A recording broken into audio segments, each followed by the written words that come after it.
Alors j'ai débuté la magie, en quelque sorte, c'est la magie qui a débuté avec moi. J'avais 16 ans et à l'école, il fallait faire un exposé pas écrit, oral.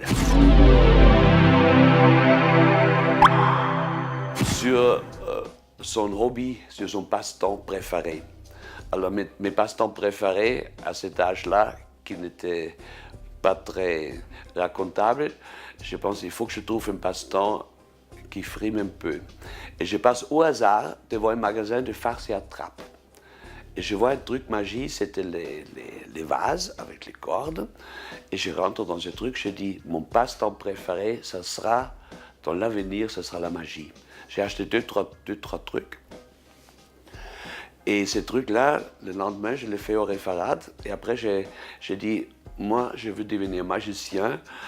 Ça fait déjà des années que j'étudie la magie. Et j'ai raconté n'importe quoi sur l'histoire de la magie, des gens qui n'ont jamais existé, des gens qui vont jamais exister non plus. J'ai raconté n'importe quoi et j'avais un 19 sur 20. J'ai montré les deux trucs, j'avais un 19 sur 20. Et ça m'a donné ma première leçon dans la magie. Premièrement, il vaut mieux séduire que convaincre. Deuxième truc, la magie est facile. Et la troisième chose, c'était, je ne me rappelle plus, mais j'ai pris 3 leçons de toute façon. Et ah oui, la troisième chose, c'était sur la contrainte, parce qu'il faut que ce soit pour le lendemain, on travaille mieux sur la contrainte. Donc, il fallait que ce soit prêt sous 24 heures. Et c'était le cas. Depuis ce jour mémorable, 1961, j'ai dit, maintenant, mon passe-temps, ça sera plus la branlette, ça sera la magie. Et j'ai appris quelques trucs, je suis retourné souvent dans ce magasin de farce et attrape.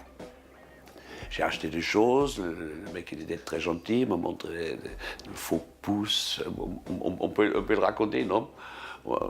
Il m'a montré les faux pouces et d'autres choses. Et j'ai continué à vraiment aimer la magie grâce à cette personne qui s'appelle Monsieur Aust à Vienne. Et après, l'école professionnelle, elle était terminée, j'avais 17 ans et j'ai commencé à travailler tout de suite dans la chimie. À l'époque, si on n'a pas habité chez les parents, il était presque impossible de survenir à ses besoins avec un seul salaire.